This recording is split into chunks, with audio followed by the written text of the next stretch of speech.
I saw where it could bring him, but the respect he got, you know, and but I look back on it, and that, I regret that side of it. But yeah, I want a piece of it, yeah, because they were virtually untouchable. They tried to nick them, you know, they got out of it, and they built up from there, and they started to build and build and build, and but they were what they were, and a lot of people admired them. You know, 2 kids out of the East End, not educated men, not the greatest of conversations, but look at what they did. No one refused the Krays, no one refused them. It wasn't in your interest to do it. People just didn't do that. You know, you weren't dealing with people you couldn't say no to. You know, I'm not talking Godfather here. What I'm saying is that if they went in, if they was invited in, and let's be fair about it, they didn't go around looking, I'm going to get taken out on the microphone. It came their way, as a matter of course. You know, if you were going to do a bit of business, let's put it this way, most clubs, pubs, casino, gambling dens and all that, are hooky anyway. They need the criminal element in there. You know, the criminals are good gamblers. They love a bet. The majority do.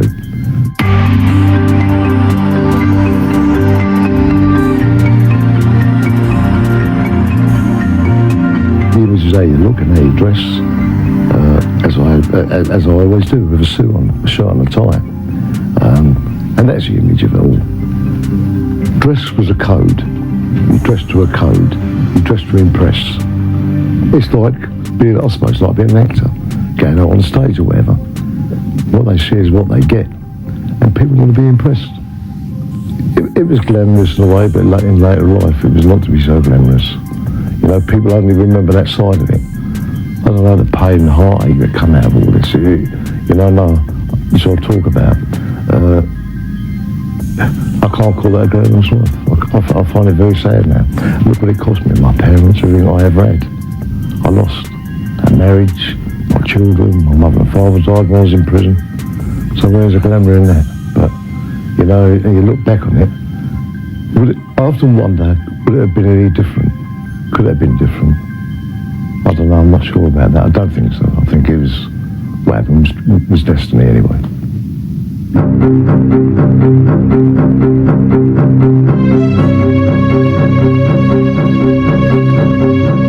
After the wars, a lot of guns came in the country from the wars and that.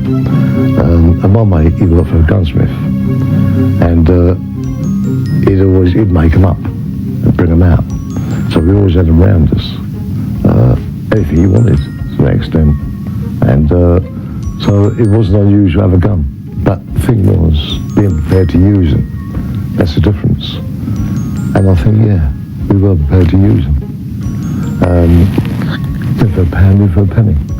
You know, it's not a game, it's not a child's game, it's serious stuff I'm talking about.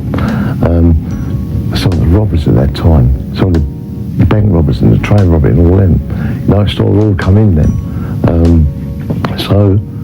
But guns were readily available then, yeah. See, some people would carry a gun with no intention of ever using it. But some of these men would be prepared to go to their lamps. They don't talk about it, they do it. You had a row, there were some men who'd take you out. Now today, life don't seem worth a penny. But then it was a more serious type of business. I mean, it got to that state of affairs. It got that way. And these were men who held a grudge.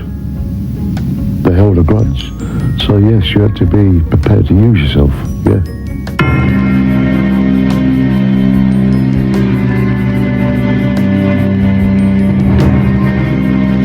Very aloof man. You couldn't look at him in the face, didn't like that. You couldn't stare at him. Go into one, hasn't been, you know. I'll get a right hand if you done that. You know, that kind of people were Ronnie. You knew instantly what you were doing. When you met Ronnie Kray, as I said to you earlier on about an aura around him, he had that. And you knew you had to be careful what you said in front of him. Now, you could say something to Ronnie one day, and the next day take big offence to it. I never had a bad word of them. Well, that's a funny thing. Never had a bad word of them. Because I knew how to treat them. And that was the problem. A lot of people didn't know how to treat them. they'd come up to me. I'd never see anyone. I didn't like people touching them. Didn't like that. It was, but he never smiled a lot. Always had that look about him. Not deliberate. That was what I was staring down. Always immaculately. I'll picture Ronnie Kray, his glasses on, a three-piece suit, which the match wasn't chain. He's standing in the corner there, sipping a drink. Staring at the floor. Never really said a lot. Now Reggie was totally different. Reggie would mix in the company. You know, he was like chalk and cheese. I always found it a bit more relaxing when Reggie was on his own and Ronnie weren't there. Because there was a lot of a row, and you didn't get involved in their rows. No one did. They were notorious for their rows amongst themselves, but no one said anything. No one interfered. And they would just die a death. But Ronnie was a man, Ronnie Kray was a man who, if he said he'd do something, he'd do it. No question of that. They had their fingers in many pies. Many pies. You never knew. They kept all very close to their chests. That wasn't the one thing. But they had an habit of, like, Reggie would say to you, oh, he's a nice bloke, but he'd wait for someone to say something different. And then, that's what he did. He didn't do, lovely man, yeah, a nice bloke. And he'd wait for someone to say, yeah, but. And that was the doubt. That was the doubt. Once the doubt was sunk, you know, it was easy to go to the Krays and say to them, look, and I thought there was dangerous. People would go to curry favour with them, tell little tales to them, you know. This would get people in a lot of trouble. A lot of trouble. They were fearless men.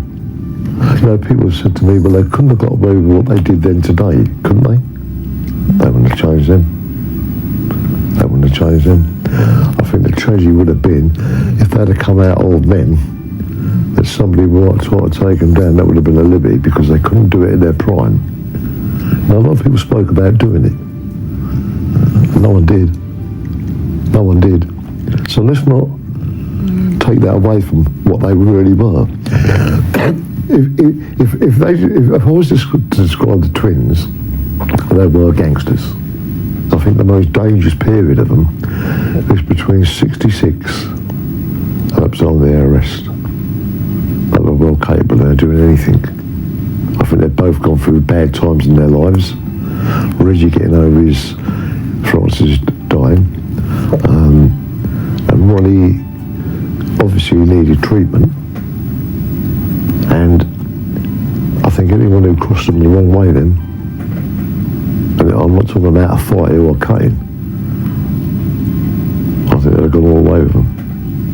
It got that bad. You felt it. You felt it. It sounded like it was a reckless part of their lives.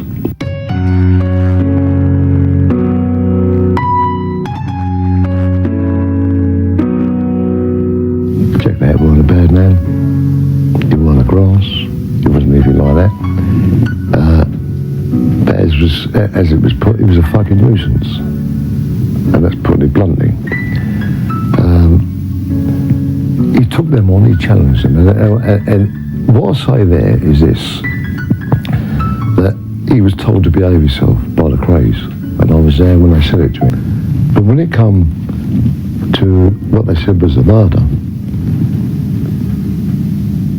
I don't think they knew they were going to do him that night. It happened by chance. It was an act, an accident.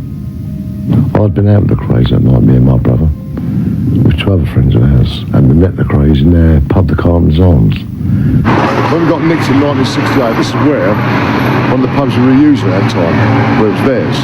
And this is where we, on the night that this was Jack the Hat went off, this is where we met. Me and my brother, two others, and the Krays and that. It was all here that night. And then we left here and went on to the Regency Club, where we were supposed to have met Jack the Hat. And this is where I left the Krays that night. And the next time I see him was in that flat. So that's also known for something else. This is where Ginger Marks was allegedly to be shot outside there, disappeared. So it's got reasons. Also, if you look down to my right, there's a church where the Kray twins all the funerals took place. Charlie, Reggie, Ronnie. if you can hear in the background the kids playing, as young kids at Krays, went to that school. A bit of local history in this thing. I wonder one day if they'll never preserve us for prosperity. Let's just wipe out, forget all about us. You can feel it. I can feel it, smell it. I mean, you've got to remember, something happened here that night in 1967, which has played a big part in my life, wasn't it? Yeah, this little street here. Yeah. It's rumoured to be the place where everything happened in gangland at that time. It's still the same. Still the same. It started here and it ended here. A little street like this, incredible, isn't it? Yeah. I want it to name St Matthew's Road. There's a bit of history for you. This is a Regency Club. After leaving the Carpenter's Arms on that night where we came, and me and my brother met Jack the Hat. Now, if you look at it, this is the entrance to it. It's very plush though, very posh. Always had a couple of bands on the doors. If you look to the left there, this would be the restaurant. Chinese restaurant down there, very nice. To the left here, as you went in, there was a bar, the main bar of it. And the office, Barry Brothers' office, which is the end there. And that's where I was called up from downstairs here. I'm up the stairs here. Tony Barry called me up, a rat. Took me upstairs here, walked in the office, and that's where Reggie Kray was supposed to have given the gunman off. And then left here for the flat. And that's where it all took place. If the Krays had the up here, you would send that pub in the corner, not allowed in here. Which thank God you wasn't, because you wouldn't have got out. There's how many men in here, I've seen some of the Irish men in England walk in these doors. Walk out with their chin broken, their nose is broken. You know? So, I mean, it plays a very significant part in the Kray history. But this was it was different, it was very plush, well done out. A big hangout of the underworld and that. But it was a great meeting place, Offering Manor. You know, all dinner France, great. And the building's still there. I think it's haunted by it all, you know. There's the old doorway, it's really behind the bar. There's a doorway there behind the bar. And it was all soundproof, and that was our private drinking club. So if anybody got an hiding, a bad hiding, rather than take them out, upset the punters. I'm not being amusing there, but I've taken out, we were thrown over the alleyway over there. If you were called in that pub there, you knew it wasn't on you. If you were called in there, and you went downstairs, just remember what Richard Kray said that night. I was supposed to have said, who's down there? He said that he wanted to do it in front of people. So it's a significant part of it. But this is where, any band when he got badly bashed, this is where it was done, taken over a fire. Bringing some bad vibes here, bad vibes. But I didn't know anything was going to happen that night. No one did. My brother was convicted of a murder that he never did. Never did, well known. It was doubtful whether I knew. I'd like to think I did, but it justified the sentence. But I can't say I did. And when we get round there, all hell breaks loose. Ronnie Kray never done nothing that night. I was in that room. I was there when they done him. He would have a row. He was quite prepared to do that. And he hit him with a glass on to fuck off. That's exactly. If he had walked out of the room, I'm convinced that'd been the end of it. But he came back, and that was a mistake. It was a brutal thing that happened. It got out of control. We'd all been drinking. I forgot to add that earlier. I remember we'd all been out that night boozing. And when events started to unfold, any knifing's bad. Any knifing's bad. But like Reggie was in a frenzy that night. Ronnie Kray said to me, fucking get rid of that, son. Just like that. Don't even lie around. And what do you do? You seem to be loyal. You've got to be loyal, yeah? You know? Other people ran out of that room that night. As I said, the easy part of it, I suppose, was the murder. Was the killing of him. And I'm wrong to call that a murder. I don't like to call it, because I honestly don't believe it was a murder. It could have been, it was only the fact that the Krays denied it. They said it never happened, that it became what it was. But had it been brought out in the right way, it would have been a manslaughter. But anyway, beside the point, get rid of it. Now what do you do with a body? So we started to clean up the flat. And there was a lot of mess in there. A hell of a lot of mess.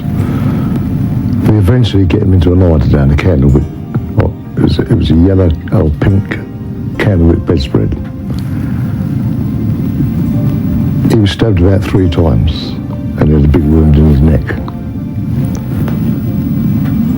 Got him into the eider down, rolled it over, got the hat, put that in with him.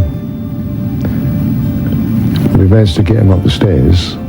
It was like a little a flight of about 12 steps going into the basement. We got him onto the landing, but unbeknown to me, I look up and there's 2 children looking over the banisters. Now, they never saw nothing, because my intention was to burn the house down. That's what I was going to do. Just petrol it and burn it down. Because, you know, it's frightened of a trade or whatever. That was the 2 kids stopped me doing that. And then it was about who was going to drive it away and what we were going to do with it. And we all started arguing. No, not arguing. My brother said, I'm not having it. Ronnie Bender wasn't going to do it. And in the end I said, fuck it, I'll do it. But you follow me up. Because I had my brother there. And he had something on him, just in case we got to stop. When I got something, because we had to cover ourselves on this, as I said to you. I'll tell you what happened. I drove it. We got into the back seat. Couldn't go in the boot. It was propped up in the back seat. Now the offside light of the Zodiac, the headlight is out, not working.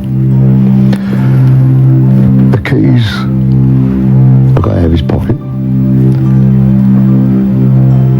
My brother pulled his car around and Ron, and we went down Amherst Road onto the narrow way. Along Clapton Pond there, onto the narrow way. We're talking about roughly about 1 in the morning, half 12, 1 in the morning. Down Mare Street. I went across Commercial Road and headed for the Reservoir Tunnel. And I go through the tunnel now. Ironically enough, coming the other way was a police car. Of course, he couldn't turn around, so I put my foot down and go around the other side of the tunnel and come round a roundabout. Look, there's a roundabout there then, with a church to the right. And I parked the car in there. I lost my brother-in-law. I pulled away. I parked outside of the church. I walked back. I had the keys on me. I walked back and my brother and Ron picked me up by the entrance to the tunnel. And then we drove back. We dropped Ronnie Bender down at Hackney Road. And we go back my father's place in Queen's Road. No, I don't think we'd realise in a way what had happened. You know, you're doing this in a state of shock in a way. And unfortunately, I dropped it somewhere where it shouldn't have gone, which was to put Freddie Foreman in the frame. I never knew. I just want to get rid of it. I don't want a body on my hands. As long as it's away from me, I was quite content with that. And unfortunately, it was left somewhere. And when Ronnie questioned me, where'd you put it? All hell broke loose. It's on Freddie Foreman's plot. There's a man in bed with his wife. Doesn't even know what's going on. And wakes up in the morning, or allegedly a body's taken over there. Come on, that ain't on. That's not on with me. So, perhaps it would have been better off being found. Looking back on it now. Perhaps Fred couldn't answer. It was nothing to do with him. It was nothing to do with him. It was just, the car was on that petrol. It was an old Zodiac, the old two-tone, Mark II. One light wasn't working, and now I am driving a body along at 1 o'clock in the morning with 2 people minding me. And you talk about violence. How did I got stopped that night? Whoever stopped me was coming with him. That's how it had to be. I'm sorry I'm being blatant about it. I'm not proud to say that. But I was on the line here now. I'm in the thick of it, whether I like it or not. We're all implicated. Which Mr. Lane will agree with me. I remember standing here, and I threw the keys in there. And to my knowledge, they're still there to this day. That was the only link to me, and that events of that night. That was the only link. But this is what I thought. running around here as a kid with all, I mean, it was different then. And yet, one of the biggest tragedies was they had a few hundred yards from where I was brought up. So really, when you think of it, and I've never really put that together. Ironic, you know. I'm going to map this for prosperity. You know, people don't know about these things here, but this is what it was all about. You still hear that little bit today. So, part and parcel of life.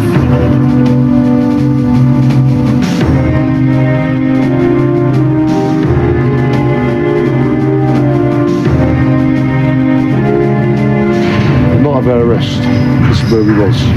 We left here about 10:30, quarter to 11.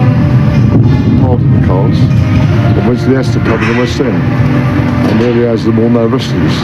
But this is where that is under observation. And actually the last photograph of the Krays, who freed them, was taken in that pub.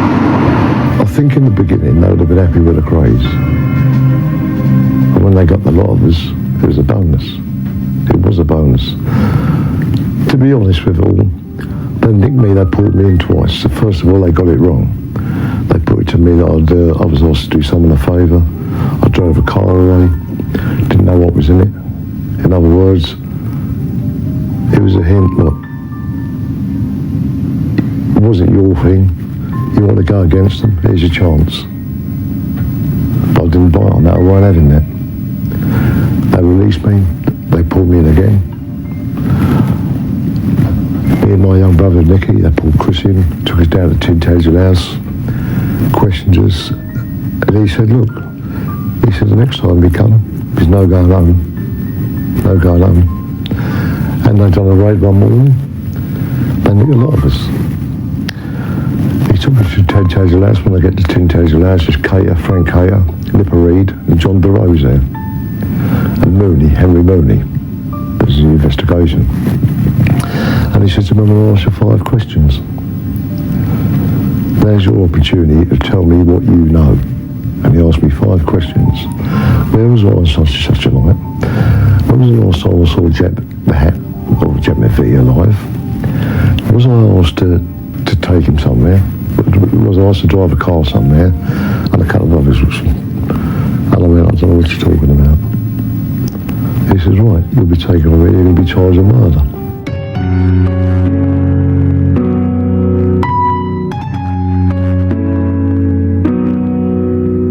I always remember that day because they found us guilty on the Tuesday evening.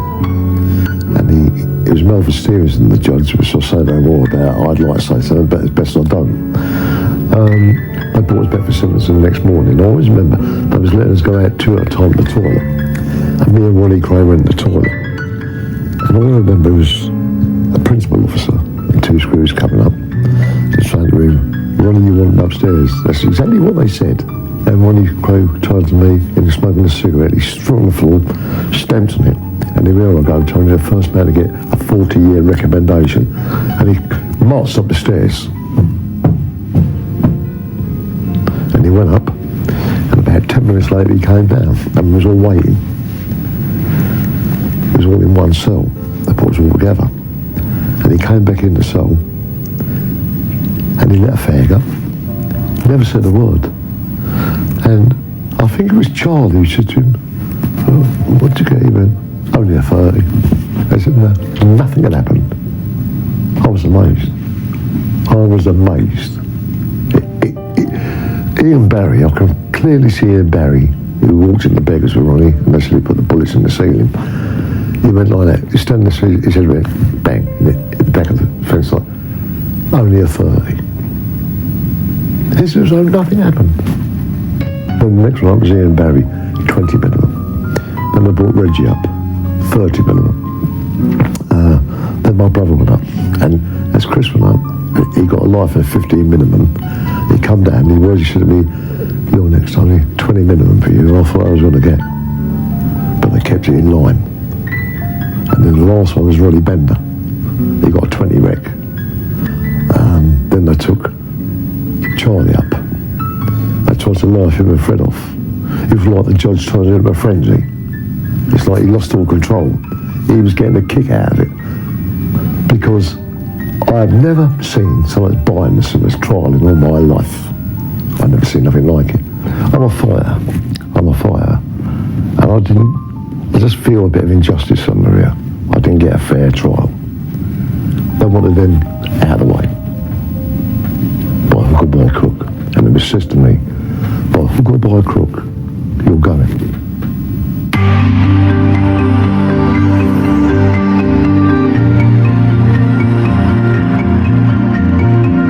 I remember getting off the coach in Wandsworth Prison that night.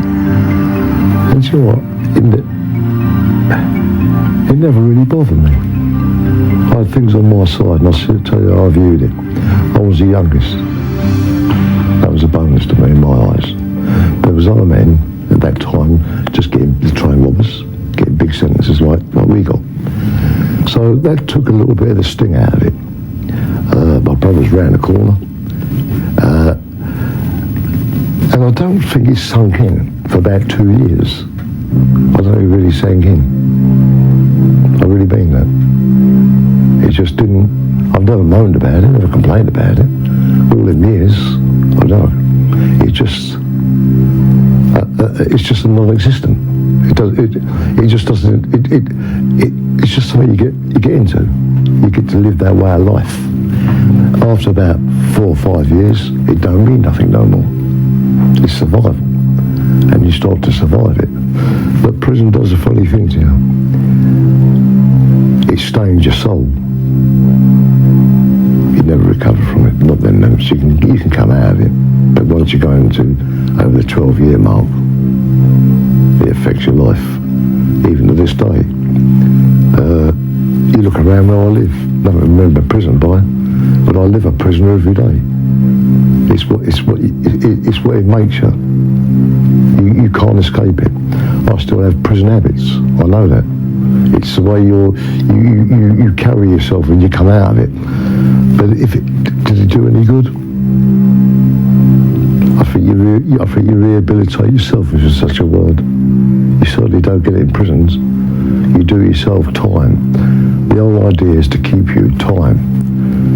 And as you get older, you slow down a bit. But you can do what you like in them places. But they'll do you with time. You ain't getting out of there. And I came through it very hard. Really didn't. I came out. Things didn't work out with the marriage. It was over. I didn't know that. I came out to a life licence. I came out to this reputation of the underworld and all the rest of it. He stood loyal to what it was all about. And I think, in a funny way, people admired it. I don't think it was an admiration for the Krays. I think it was admiration for what I did. I'm going to be honest about it now. Because people would say to me, I haven't have done what you did. And I found that a bit freaky, mate. Because I did. But many people say, I couldn't have done that. I couldn't have done that. Did it? Look where you give up. But I don't think that bothered me in that way. It was just something that you lived your life that way, and that was it. You accepted it as part of the game.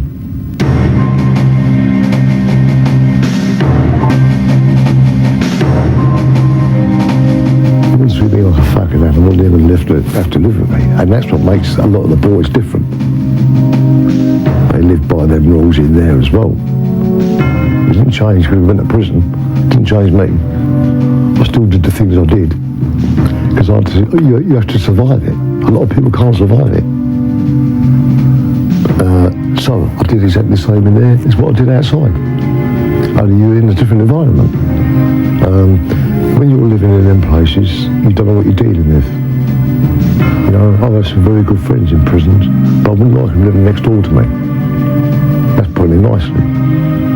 But I mean, I can remember looking down the landing, and the lowest sentence was 25 years. You know, there's always someone worse off than you. But I think after a while you settle into a way. It's you and them. You know, they give a bit and they take a bit and we take a bit until I get a bit more, and it's a game all the way through it. And the game plays itself out. You know, at the end of the day, you know, it's about mind games. But prison's like that. Prison is a mind game. And but Yeah, the inmates. It's who you are in there. People don't respect. I mean, sex offenders are at the bottom of the rung. You don't get near them. They're protected and all the rest of it. And I must admit, I've had some of the worst around me, unfortunately. From Brady to Strephon, you name them, you know. And you become immune to a lot of pain that people would be shocked at how you. I've seen men top themselves, cut themselves to bits, crack up, you know. So you're all living, and you become very immune to it. I know I am. You know, nothing shocks me no more. You see tragedy around you all the time, but by the same hand, there's a lot of humour in them places. Some of the best comedians I've ever seen should be on the Palladium. I often ask the question, what the hell are they doing in the Nick? You get some painters, carpenters, comedians, you name it, but they're in prison, you know. So you've got the humorous side of it and the very downside of it. But at the end of the day, when you go behind that door, that's when it finds you out. You know, it's all about being a brave face, never showing emotion to other men. It's a weakness. You know, it's rules that you live by. You know, a man comes out jolly every day of the week. A lot of backstabbing goes on in them places. Like, you know, you can have a high rank woman and be down the floor the next. Someone's always waiting to pull you down.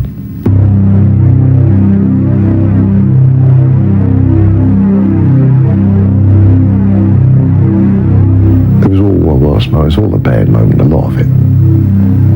But I made a humorous life out of it somewhere. I don't know how. I remember I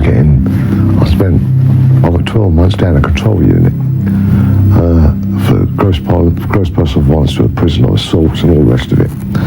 And you go in front of what they call a board of visitors, the visiting magistrates. A governor is only entitled to take give you so much punishment. If the charge is deemed to be of such a serious nature, they give it to a board of visitors where they can take big lumps of remission or give you a lengthy spell down the block. And we were going in there and getting 12 months punishment, and I mean punishment, no bed, nothing. But how long can you keep a regime like that? You know, I started to thrive on it, I started to enjoy it. Fact, I ain't lying, I done it. I don't know how, but I learned to sleep 23 hours a day. It's amazing. It's amazing, the sense of survival. And you make a little life for yourself. I never come out of that control unit for 12 months. In the unit, seeing one other con who was down there with me. Never see no one. When they opened your door, you had 10 screws outside the door, ready to jump on you, you know. But how long can they keep that up? That's to break down, you know.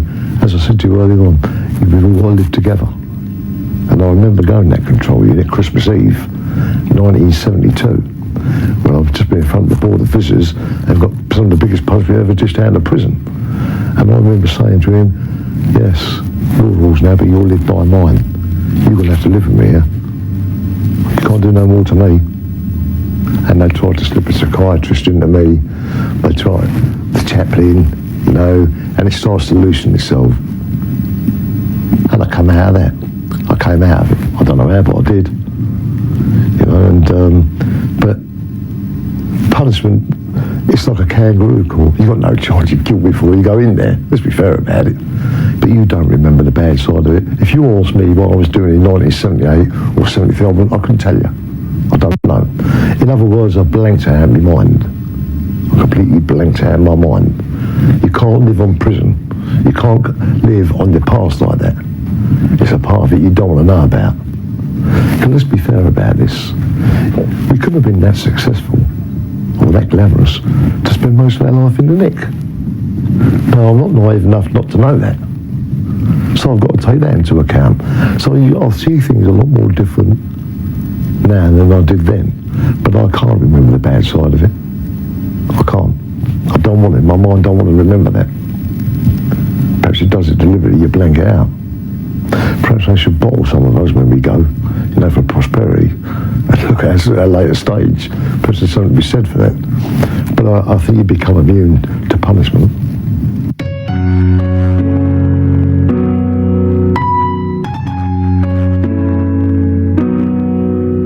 totally let down. It wasn't what I wanted. You know, when you're starting off, it's a blaze of glory, but it's not like that. I was very depressed. I didn't know what to expect. I didn't know what I was coming out to. In there, I had that security. I knew the people in there. I knew how to handle it. I lived by the clock, meal times and all that. You tend to live by, unbeknown it, you're institutionalised. And I found it very difficult at first to handle. I think they expect that anyway. Because I had to go to, it was a set routine now when they release you. You went 6 months open prison, 6 months prison hostel to adjust you to the life outside. It's more or less a crash course in release. You know, you come out living in the past. You are living in the past. Even now I do that. You know, it's very hard to, you've missed a lot. There's a big gap here somewhere. And I can't fill it in. And it's just something I can't fill in. And that's why I find it difficult to talk about the downside of it. I've seen stabbings, I've seen murder in there. I've seen some bad violence in there. But, you know, some of it's best not spoke about. Some of it's best because other men still live there this day, you know, and probably go through the same thing. You know, it doesn't change that much. You know, I always swore when I come out I was never ever going to go back even to visit someone. And I broke that rule twice. But once, I went to visit Ronnie a few times in Broadmoor, which is an hospital. I went to visit Reggie twice in Mason. And I didn't want to be in there. What am I doing here? What the hell am I doing here? I'd left it behind. I'd left all that behind. But to remember it in the Pacific, I got jumped by the screws and all that, but I ain't complaining about it. It's part and parcel of what it's about. Perhaps I deserved it, perhaps I didn't. But I've seen some bad things done to men.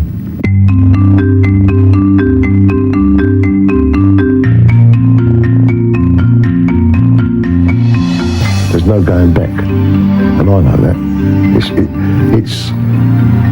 It's over. The legend's there, but it's over. And in a way, I'm glad. And people say to me about crime in general. I won't get involved there again. I wish I had my time again. I wish I knew what I could have achieved. I won't gloat over it. We're not stars. Let's get this right from the off. None of us are stars. We were what we were.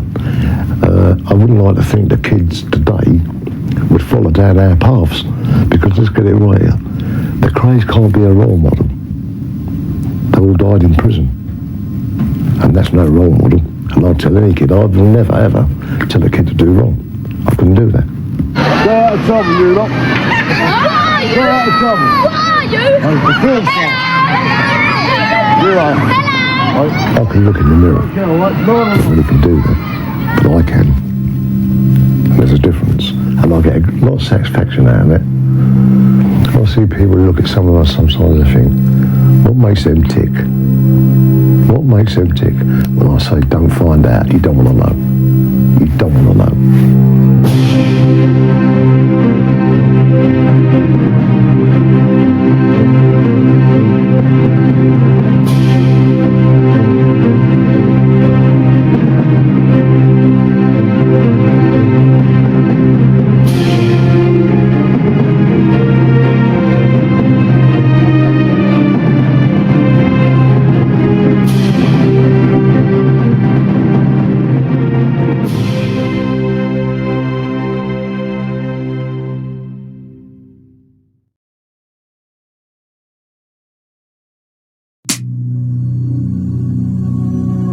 Thank you for watching. If you enjoyed the video, please join our Facebook group. It's called Krays Crime Lords of London. We're a friendly moderated group with over 1,000 Kray and other celebrated gangster videos available for view. There's also thousands of images in the photos sections. The link for the group is in the YouTube description section. I hope we see you there soon.